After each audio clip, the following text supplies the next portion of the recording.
அத்தியாயம் 90. இத்தனைக்கும் பிறகு சிவா அமைதியாகிவிட்டான். ஆனால் சென்னை மற்றும் தமிழகம் முழுவதும் பெரும் பரபரப்பு ஏற்பட்டது. தமிழகத்தில் ஒன்றன் பின் ஒன்றாக செய்திகள் பரவத் தொடங்கின. சென்னை மாநகரின் தலைவர் ஜெயந்தி கொண்டாட்டத்தில் ஒரு அதிரடி மாற்றம் ஏற்பட்டுள்ளது. அதை பற்றி கேள்விப்பட்டீர்களா? ஆமா, முழு சுவாமி குடும்பமும் அழிவின் விளிம்பில் உள்ளது. அவங்களோட தலைவி கூட கொல்லப்பட்டார்கள். இப்போ யாரோ ஒருத்தர் இந்த சென்னை நகரம் முழுவதற்கும் ராஜாவாயிட்டார். நானும் அதை பத்தி கேள்விப்பட்டேன். அங்க ஒரு கடவுள் வானில் தோன்றினாராம். அது மட்டும் இல்ல, அவர் தன்னோட தெய்வீக சக்தியால ஆற்றை வற்றச் செய்தாராம். இன்னொரு பெரிய செய்தி இருக்கு. பூமியோட சுத்த சத்வா என்ற தெய்வீக மருந்த விளம்பரப்படுத்த பார்கவன் குடும்பம் தங்களோட முழு பலத்தையும் பயன்படுத்துறாங்களாமா. இது வரைக்கும் அவங்க அந்த மருந்த சப்ளை பண்ண ஆரம்பிக்கல. ஆனா இப்பவே அதுக்கு டிமாண்ட் அதிகமாயிடுச்சு. இப்படியே தொடர்ந்தா அவங்களோட இந்த வியாபாரம் உலகையே அதிர வைக்கும். இது போன்ற சில செய்திகள் தமிழகம், ஆந்திரா மற்றும் கேரளா முழுவதும் நன்கு அறியப்பட்ட மக்களை சென்றடைந்தது. வானிலிருந்து தோன்றிய தெய்வீக ரகசியம் சென்னை நகரம் முழுவதும் பரவியது. மேலும் சென்னையின் மிகவும் சக்தி வாய்ந்த நபர்கள் சுவாமி குடும்பத்தின் ஒவ்வொரு வியாபார அடித்தளத்தையும் கைப்பற்ற தங்கள் ஆட்களை அனுப்பினர்.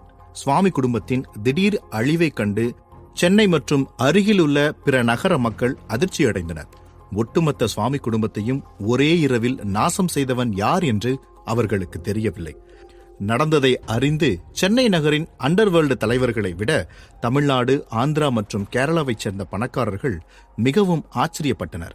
ஏனென்றால் தங்களின் புகழ் காரணமாக அவர்கள் தெய்வீக நீரை பற்றி அறிந்து கொண்டனர். அதன் அதிசயமான விளைவுகளை பற்றி அறிந்த பிறகு என்ன விலை கொடுத்தாவது அதை வாங்க விரும்பினர். சில பெரிய பணக்காரர்கள் மற்றும் சக்தி வாய்ந்த குடும்பங்கள் தெய்வீக நீரை பெற விரும்பி அதற்காக சுமார் 2 கோடி ரூபாயை செலவழித்திருந்தாலும் அவர்கள் இன்னும் தெய்வீக நீரை பெறவில்லை. இது தவிர சிலர் பொறுமை இழந்து தங்களுடைய தனி ஹெலிகாப்டரை எடுத்துக்கொண்டு அந்த தெய்வீக நீரை வாங்குவதற்காக அன்றிரவே பார்கவன் குடும்பத்தினரை சந்திக்கச் சென்றனர். ஒரு வகையில் தெய்வீக நீரை பற்றி அறிந்த ஒருவராலும் அன்றிரவு நிம்மதியாக தூங்க முடியவில்லை. தெய்வீக நீரை பற்றி அறிந்த பணக்காரர்களை தவிர வேறு ஒரு ஜீவனும் சிவாவால் தூக்கத்தை இழந்து தவித்துக் கொண்டிருந்தது. அது வேறு யாரும் அல்ல, சிவாவால் காப்பாற்றப்பட்ட ஸ்ரேயாதான். படுக்கையில் அமர்ந்திருந்த ஸ்ரேயா விரல் நகத்தை கடித்து துப்பிக் கொண்டிருந்தாள். நான் அவ்வளவு தூரம் கேட்டுக்கிட்ட பிறகும் இந்த சிவா என்னை பார்க்க வரலையே. அவனுக்கு சுத்தமா என் ஞாபகமே இல்லையா? எனக்கு அவனை பார்க்கணும், அவன் கூட பேசணும்னு தோன்ற மாதிரி அவனுக்கு அப்படி எதுவும் தோணலையா என்று புலம்பிக் கொண்டிருந்தாள். அப்போது அவள் அறையில் விளக்கு எரிவதை பார்த்த கோபி லேசாக கதவை தட்டிவிட்டு உள்ளே வந்தவன், ஸ்ரேயா, இன்னும் தூங்காம என்ன பண்ற? நைட்டு ரொம்ப லேட் ஆயிடுச்சுல, சீக்கிரம் தூங்கு என்றான். தூக்கம் வந்தா தூங்க மாட்டேனா? என்ன மட்டும் கேள்வி கேளு. உன் ஃப்ரெண்டு ஏன் இந்த வீட்டு பக்கமே வர்றதில்லைன்னு அவர்கிட்ட ஒரு வார்த்தை கேட்காத என்று ஸ்ரேயா கோபியிடம் சிடுசிடுத்தாள். அவனுக்கு ஏதாவது வேலை இருக்கும். அவன் என்ன நம்மள மாதிரி வெட்டியாவா இருக்கான்? காலேஜ் போறான். காலேஜ் முடிச்சுட்டு அவங்க ஹாஸ்பிட்டல்ல போய் பாத்துக்கிறான். அவன் எப்பவும் பிஸி. டைம் கிடைச்சா வரப்போறான். எதுக்காக நீ இப்போ இவ்வளவு சிடுசிடுன்ற என்று கோபி புரியாமல் கேட்டான். அது சரி, நான் தான் எப்போதும் அவரை பத்தி நினைச்சுக்கிட்டு இருக்கேன். அவர் இருக்க பிஸில எங்க என் ஞாபகம் வரப்போகுது என்று அவள் தன்னை அறியாமல் தன் மனதில் இருந்ததை கோபியிடம் உளறிவிட்டாள். அவள் முகத்தை உற்று பார்த்த கோபி, இப்போ நீ என்ன சொன்ன என்று கேட்டான். ஐயோ, உண்மையை உளறிட்டம் போலவே என்று நினைத்த ஸ்ரேயா, அது நாம 2 பேரும் தான் அவரை பத்தி நினைச்சுக்கிட்டு இருக்கோம். அவர் பிஸியா இருக்கிறதுனால அவருக்கு எங்க நம்ம நினைப்பு இருக்க போகுதுன்னு சொன்னேன் என்று சமாளித்தாள். அடி பாவி, விஷயத்தை எப்படி மாத்தி சொல்றா! ஓஹோ, மேடம்க்கு சிவா மேல லைட்டா ஆசை வந்துருச்சு போல. சரி, எவ்வளவு நாளைக்கு அவன் மனசுல இருக்க காதல மறைக்கிறான்னு பார்க்கலாம் என்று நினைத்த கோபி, நீ எப்பவும் அவன் கூட இருக்கணும்னா அவனுக்கு பிஏவா தான் இருக்கணும் என்றான். என்ன என்ன சொன்ன என்று ஸ்ரேயா கேட்டாள். அது நாம எப்பவும் அவன் கூட இருக்கணும்னா அவனுக்கு பிஏவா தான் இருக்கணும்னு சொன்னேன்.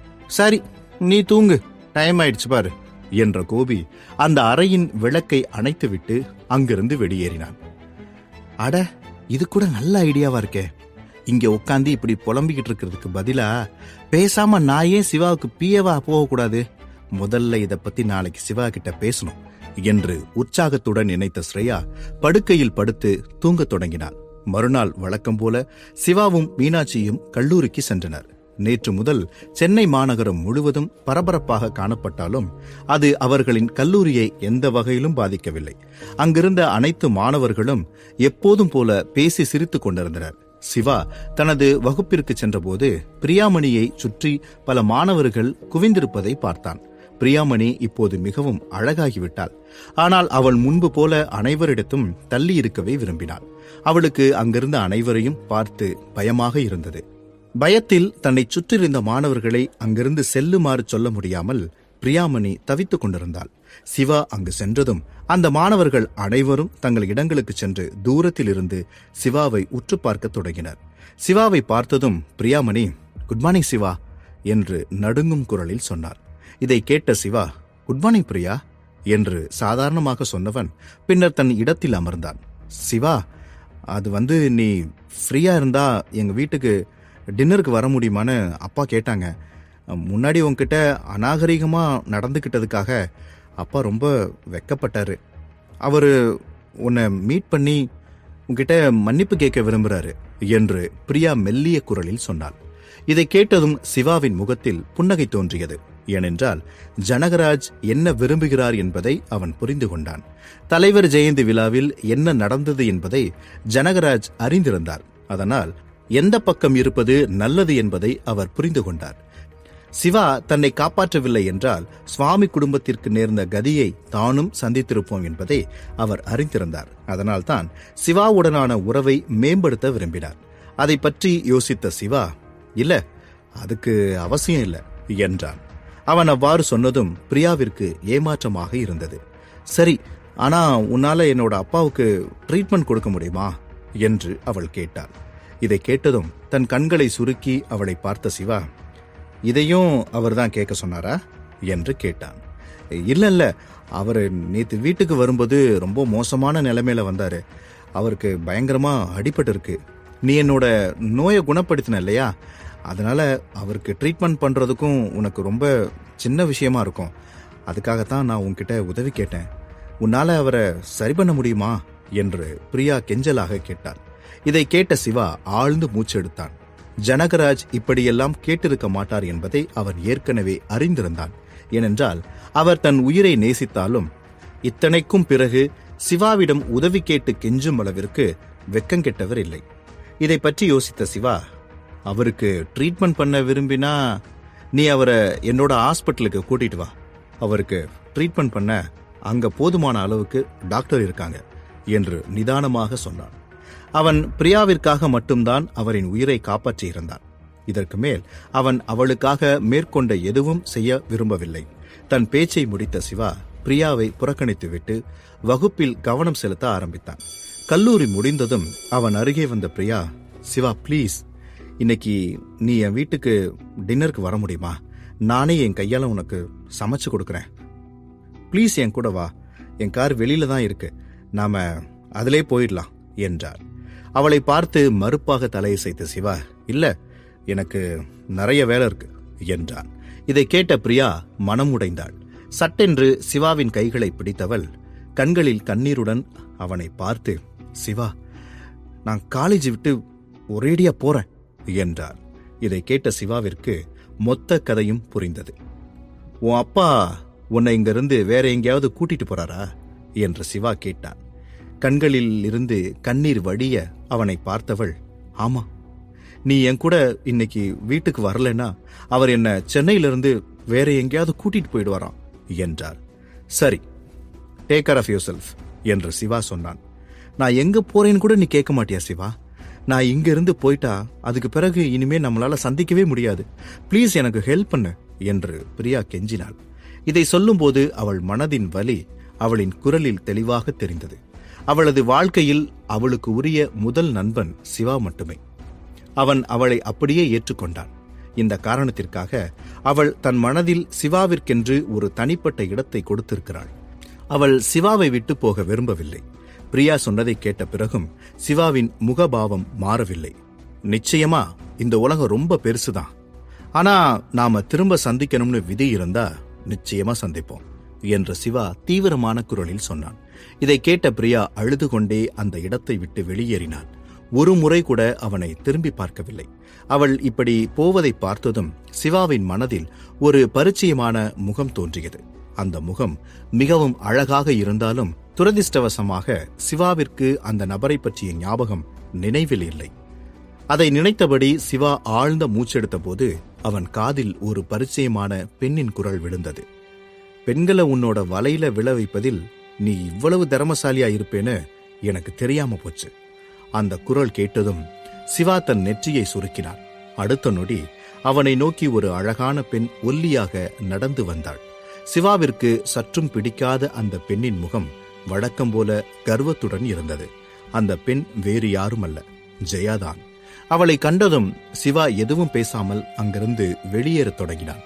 இதை பார்த்த ஜெயா தன் கைகளை நீட்டி அவன் வழியே மறித்தவள், நில்லு சிவா, நான் உன்கிட்ட சில விஷயங்களை பத்தி பேசணும் என்றாள். ஆனா எனக்கு உன்கிட்ட எதுவும் பேசல என்று கடுமையாக சொன்ன சிவா அவளின் கைகளை தட்டிவிட்டு முன்னோக்கி செல்லத் தொடங்கினான். அது உன் அப்பா சம்பந்தமான விஷயமா இருந்தாலுமா என்று ஜெயா கேட்டார். அதை கேட்ட சிவா திரும்பி ஜெயாவை பார்த்தான். அதை கண்ட ஜெயாவின் முகத்தில் புன்னகை தோன்றியது. சிவாவின் ஒவ்வொரு பலவீனத்தை பற்றியும் அவள் நன்கறிவாள். இப்போ உன் அப்பா தன்னோட ஹாஸ்பிட்டல நிர்வகிச்சுக்கிட்டு இருக்காரு இல்லையா? அவரை இப்போ பார்க்கும்போது 2 வருஷத்துக்கு முன்னாடி இருந்த நாராயண சாஸ்திரி மாதிரியே இருக்கு. ஆனாலும் அவர் இப்போ சித்த மருத்துவரா இல்லை. அவரால் யாருக்கும் ட்ரீட்மெண்ட் கொடுத்து அவர்களை குணப்படுத்த முடியாது. அவரோட மகனா நீ அதை பத்தியும் கொஞ்சம் யோசிச்சா நல்லா இருக்கும் என்று ஜெயா சொன்னார். இதை கேட்ட சிவாவிற்கு ஜெயா பேச வந்த விஷயமே வேறு என்று புரிந்தது. நிச்சயம் அவள் இதை சொல்வதற்காக இங்கு வந்திருக்க மாட்டாள் என்பதை அவன் அறிந்தான். நீ இப்போ என்ன சொல்ல வர, அதை தெளிவா சொல்லு என்று சிவா கேட்டான். இங்க பாரு சிவா, தேசிய சித்த மருத்துவமனைக்கு உன் அப்பா புதிய லைசன்ஸ் வாங்கி கொடுக்கறது ஒரு விஷயமே இல்லை. நீ எனக்கு உதவி பண்ணா பதிலுக்கு நானும் உனக்கு உதவி பண்ணுவேன் என்று சொல்லிவிட்டு சிவாவை ஒரு பார்வை பார்த்த ஜெயா பின்னர் தன் பேச்சை தொடர்ந்தாள். பார்கவன் குரூப் ஆஃப் கம்பெனிஸ் புதிய சித்த மருத்துவம் ஒன்ன அறிமுகப்படுத்தி இருக்கிறதா நான் கேள்விப்பட்டேன். அதுக்கு சுத்த சத்வான்னு பெயரிட்டிருக்காங்க. இந்த புதிய மருந்து தயாரிப்பின் காரணமா ஒட்டுமொத்த சித்த மருத்துவத்துறையும் பாதிக்கப்பட்டிருக்கு. இந்த விஷயத்துல எனக்கு உன்னோட உதவி தேவை. உனக்கு பல்லவி பார்கவனை தெரியும்னு நான் கேள்விப்பட்டேன். அவ இதுக்கு முன்னாடியும் உனக்கு உதவி பண்ணியிருக்கா இல்லையா?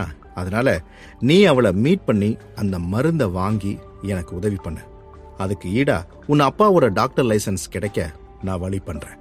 இதை கேட்ட சிவா ஆச்சரியத்துடன் ஜெயாவை பார்த்தான்.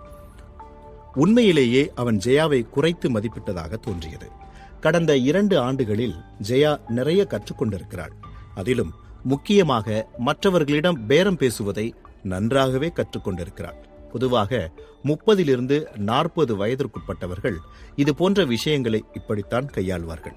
ஆனால் ஜெயா இந்த வயதிலேயே இதையெல்லாம் நன்றாக கற்றுக்கொண்டாள். ஆனால் அவளுடைய எந்த வித்தையும் சிவாவின் முன்பு பலிக்காது என்பதை அவள் அறியவில்லை.